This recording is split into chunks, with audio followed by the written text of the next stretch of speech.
नमस्कार दोस्तों, स्वागत है आपका लीगल गाइड 360 में। आज हम बात करेंगे section 2 subsection 10, 11, 12, 13 and 14 of BNS. Compare करके पढ़ेंगे section 8, section 52, section 17, section 52A and 44 of IPC. तो इन सेक्शन में पहले सेक्शन क्या थी, अब क्या सेक्शन है, ये समझेंगे। प्री के पॉइंट ऑफ व्यू से क्या इंपॉर्टेंट है वो समझेंगे।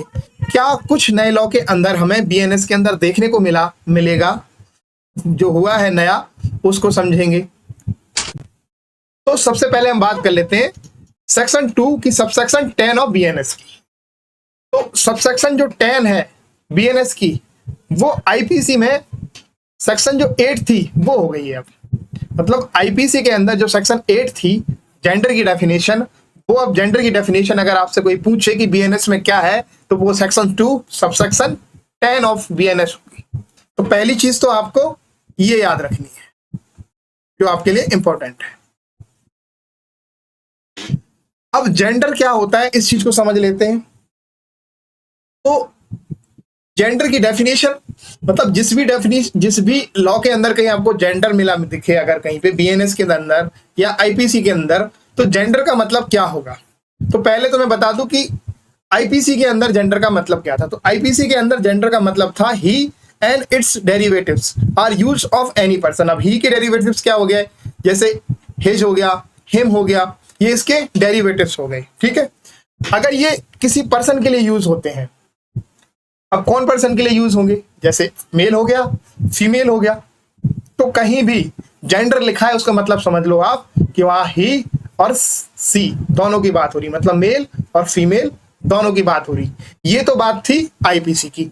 अब जो बीएनएस के अंदर इस सेक्शन के अंदर क्या चेंज हुआ वो मैं आपको बता दूं। तो इसके अंदर अब जेंडर के अंदर ट्रांसजेंडर शब्द को और इन्होंने ऐड किया है। मतलब अब जेंडर कहीं लिखा है तो वहां पे आप क्या समझोगे कि वो फीमेल भी हो सकता है, मेल भी हो सकता है और ट्रांसजेंडर भी हो सकता है, ये चीज।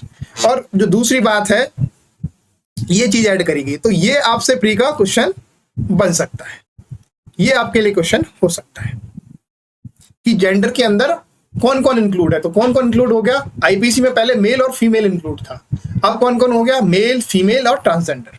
ठीक, एक्सप्लेनेशन समझ लेते हैं। Transgender shall have the meaning assigned to it in clause k of section 2 of the transgender persons protection of rights act 2019। तो ट्रांसजेंडर का मतलब क्या होगा, क्या मीनिंग होगी, तो सेक्शन 2 क्लॉज के transgender person protection of right act 2019 के अंदर जो मतलब है इसका, वही मतलब यहां पर भी ट्रांसजेंडर का समझा जाएगा। बस इतना सा एक्सप्लेनेशन और इस बीएनएस के अंदर ऐड गया है जो आईपीसी के अंदर नहीं था। मैं एक बार आपको रिपीट करा देता हूं।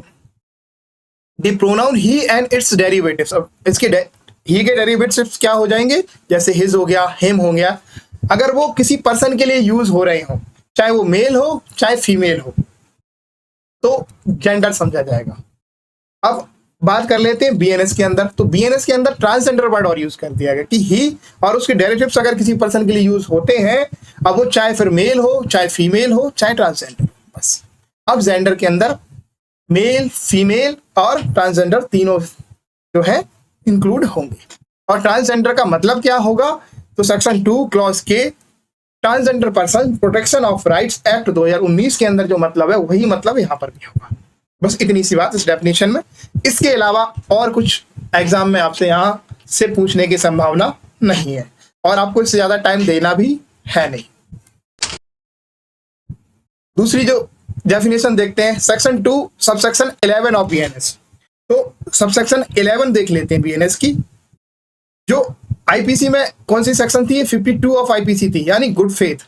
तो पहला क्वेश्चन तो आपसे यही पूछा जा सकता है कि गुड फेथ आईपीसी में कहां डिफाइन है, तो सेक्शन 52 में डिफाइन था। अब नए लॉ के साथ कंपेयर करके पूछेगा तो कहां डिफाइन है, तो सेक्शन 2 सबसेक्शन 11 में। तो मैंने जो ग्रीन से करा मतलब बीएनएस की सेक्शन है, रेड से करा है वो आईपीसी की सेक्शन है। हेडिंग में कोई चेंज नहीं है, सिर्फ इतना समझो, ना इसकी डेफिनेशन के अंदर कोई चेंज है। गुड फेथ आईपीसी के अंदर 52 में डिफाइन था, नए लॉ में सेक्शन 2 सबसेक्शन 11 के अंदर डिफाइन है। अब गुड फेथ होता क्या है, तो इस चीज को समझ लेते हैं। Nothing is said to be done or believe in good faith which is done or believe without due care and attention. तो ये जो मैंने without due care and attention किया ना, आप इसको मार्क कर लो। सारी चीज आपको इस पे जोड़ देनी है, इस शब्द पे जोड़ देनी है, आपको पूरा समझ में आ जाएगा कि कब कहा जाएगा कि कोई कार्य उसने गुड फेथ में किया है या उसने ये कार्य गुड फेथ में नहीं किया है। कुछ भी किया या भरोसा कब कहा जाएगा, ऐसा भरोसा किया जाएगा कि गुड फेथ में है। कब कहा जाएगा कि ये जो किया गया है वो गुड फेथ में है, तो ये तब कहा जाएगा जब वो किया गया हो या ऐसा बिलीव किया गया हो कि वो ड्यू केयर और अटेंशन के साथ किया गया था। अब ड्यू केयर अटेंशन का मतलब समझते हो? इसका मतलब होता है एक तो पूरी तरह से सावधानी पूर्वक किया गया हो, सावधानी पूर्वक, पूरी तरह से जिम्मेदारी पूर्वक किया गया हो, ठीक है, और कोई भी नेग्लिजेंस के चांसेस ना रहे हो, मतलब असावधानी के कोई संभावनाएं ना रह गई हो। इन तीन चीजों को आप तक लो।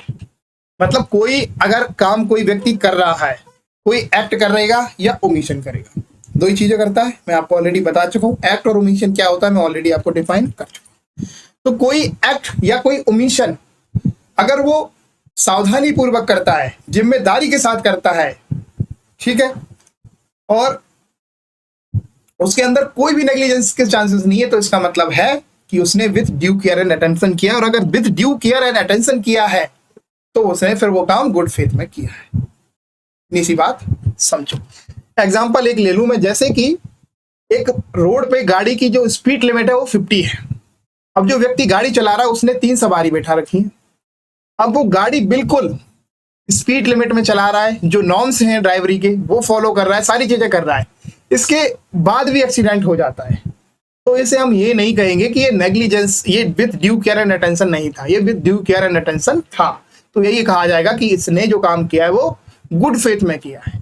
ऐसे ही एक डॉक्टर है, वो ट्रीटमेंट कर रहा है, एक दूसरा एग्जाम्पल ले लेते हैं, और वो अगर सारी सावधानी बरत रहा है, जो नॉर्म्स फॉलो करनी चाहिए एक ऑपरेशन करने से पहले, उसने वो सारे नॉर्म्स फॉलो करे हैं, इसके बाद भी अगर कोई घटना हो जाती तो ऐसा कहा जाएगा कि उसने ऐसा गुड फेथ में किया है।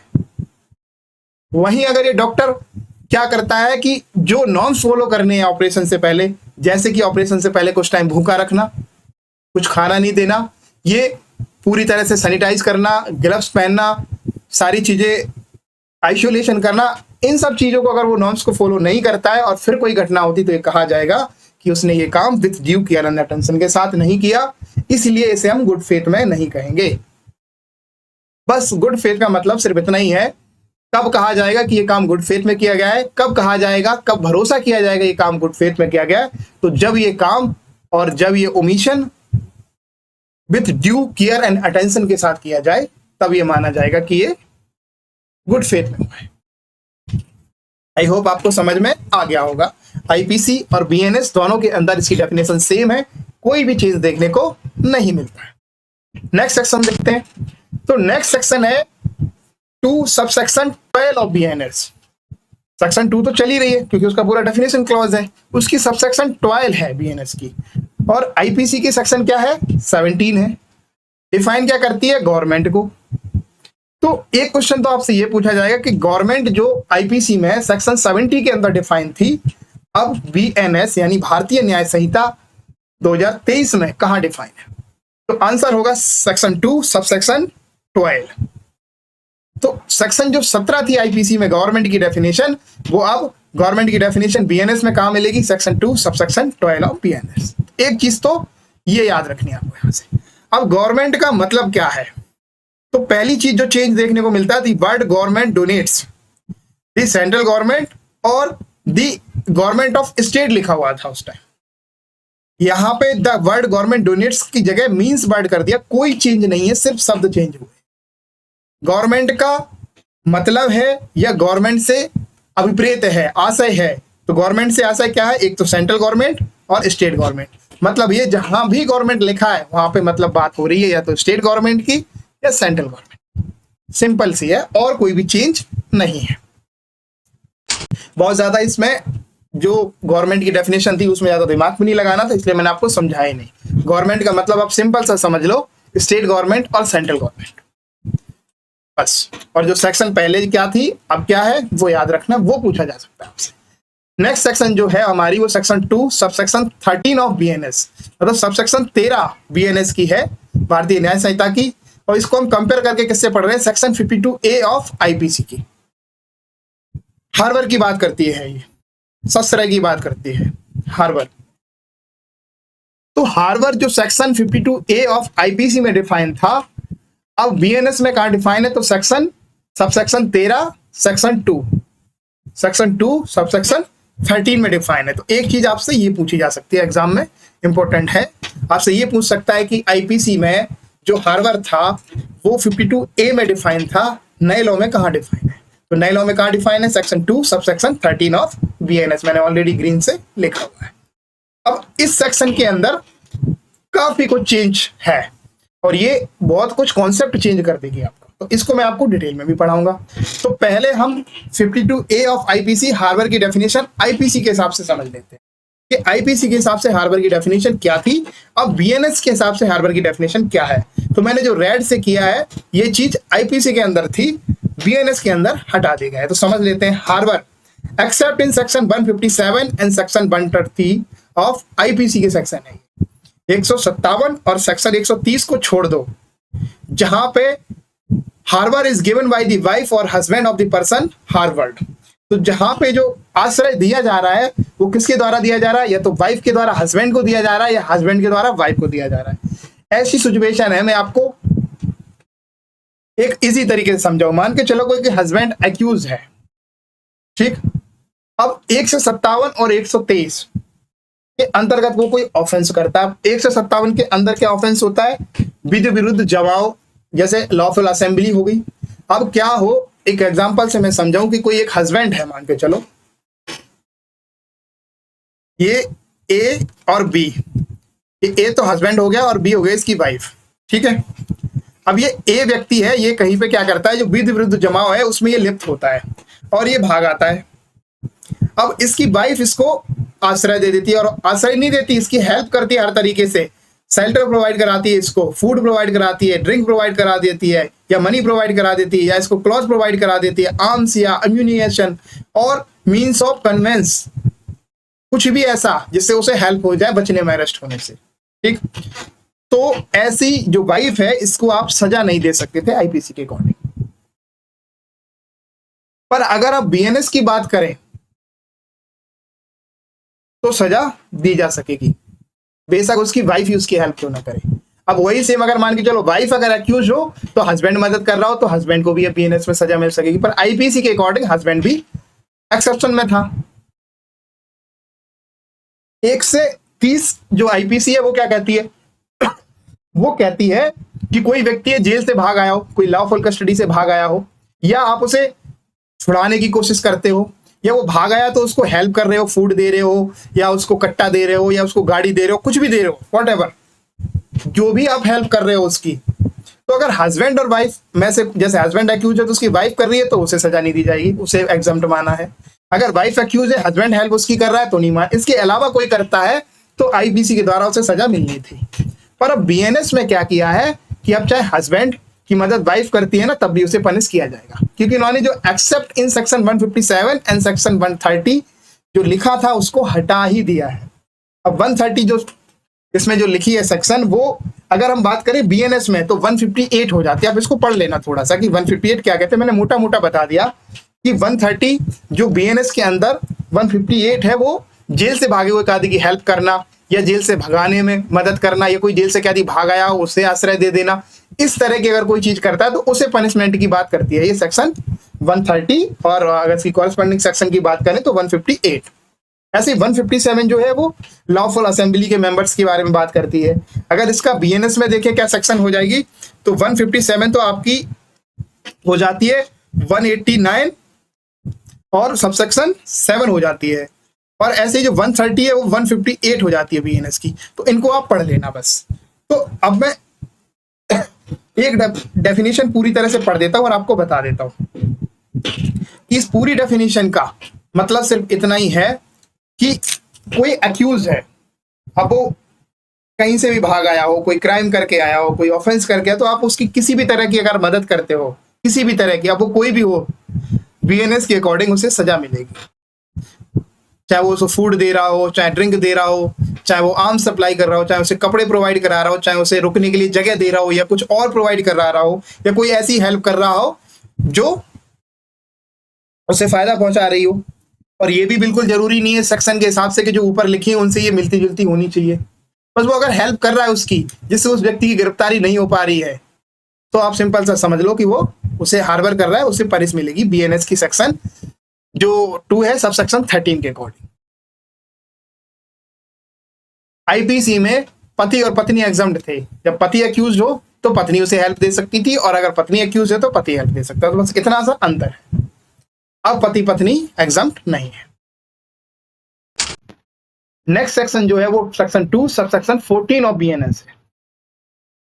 बात अगर आईपीसी की करें तो 44 ऑफ आईपीसी, और ये बात किसकी करती है, दोनों सेक्शंस इंजरी की बात करती है।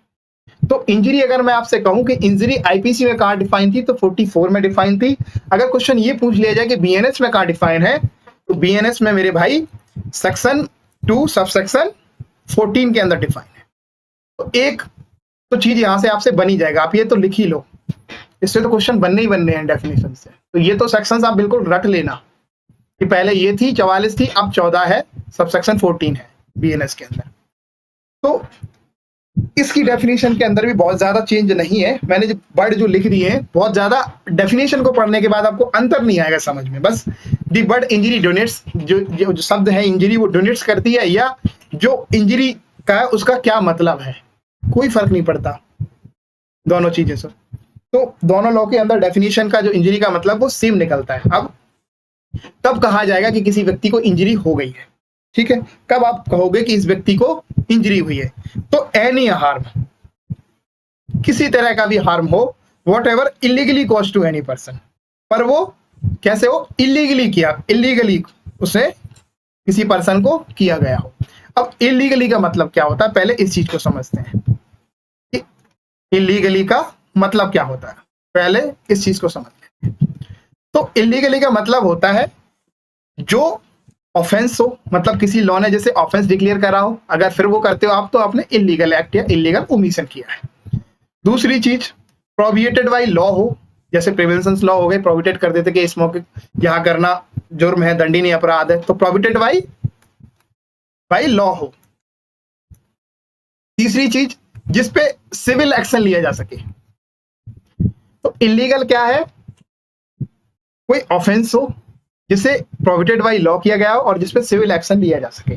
तो कोई ऐसा हार्म जो इलीगली किया गया हो किसी पर्सन के साथ, और उस हार्म से क्या हो जाता है, किसी की बॉडी को हार्म हो जाता है, मतलब बॉडी पे चोट आ जाती है, इंजरीज आ जाती है।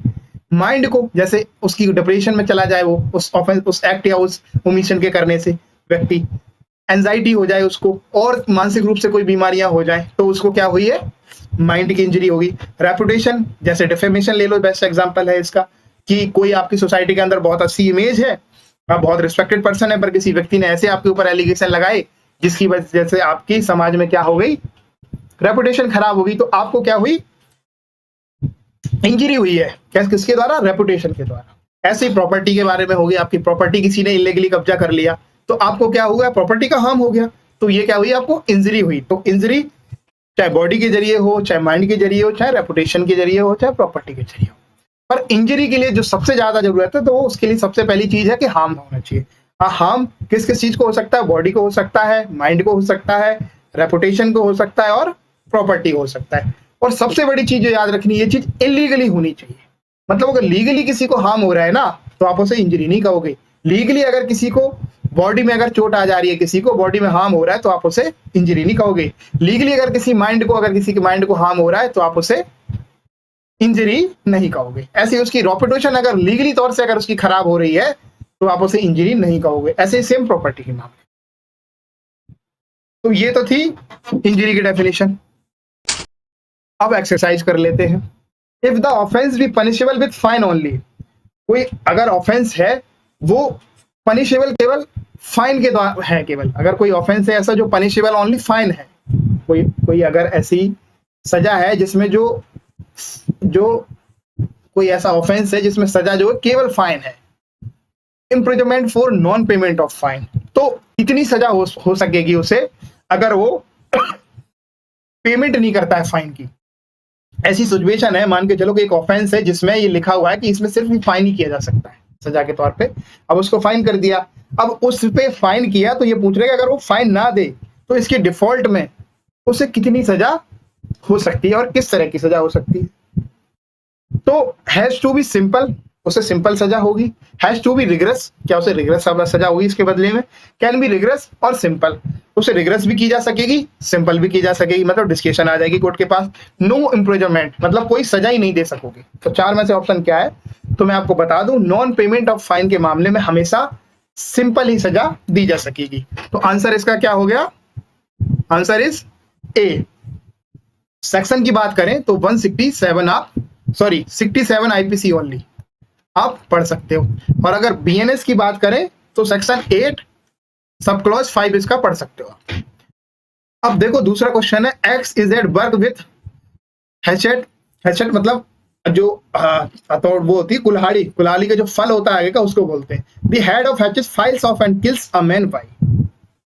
अब जो इसके कुल्हाड़ी का फल है वो खुला हुआ है और एक नीचे व्यक्ति, सिचुएशन में आपको बता देता हूँ, एक एक्स व्यक्ति है, वो क्या कर रहा है, कुल्हाड़ी के साथ काम कर रहा है, पर उसका जो फलक है वो खुला हुआ है। अब उसकी वजह से जो बाई नीचे खड़ा था उसके ऊपर वो गिर गया और इससे क्या हुआ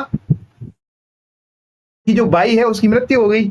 अब ये पूछ रहे हैं कि here if there is no want of proper caution on the part of X, अगर जो एक्स है उसने पूरी सावधानी नहीं बरती थी, वही गुड फेथ वाली बात आ गई, with due care and attention उसने नहीं किया था, तो उसने क्या एक्ट किया है, तो क्या उसका एक्ट नॉट एक्सक्यूजेबल होगा एंड नो ऑफेंस, क्या कोई ऑफेंस नहीं होगा, एक्सक्यूजेबल होगा एंड नॉट एन ऑफेंस, उसका जो ऑफेंस है वो एक्सक्यूजेबल होगा और ऑफेंस नहीं होगा। An offence but benefit of provision is necessary, तो ये तो होना ही नहीं है वैसे ही। एन ऑफेंस और not is depend on the sweet bill of the legal representative of the case. इसका क्या मतलब होता है, लीगल रिप्रेजेंटेटिव का मतलब कहां से कहां जा रहा है। तो ये बड़ा इजी सा क्वेश्चन है, इसमें दो ऑप्शन है सिर्फ आपके, ए और बी, आपको इनमें से ही छांटना है। तो अब आप दिमाग लगाओ, तो आंसर इसका है बी। इससे संबंधित अगर आप सेक्शन देखना चाहो तो 80 का ये इलस्ट्रेशन है, आईपीसी में जो 80 है सेक्शन उसका इलस्ट्रेशन है। बीएनएस की बात करें तो ये सेक्शन 18 बीएनएस हो जाती है, ठीक है।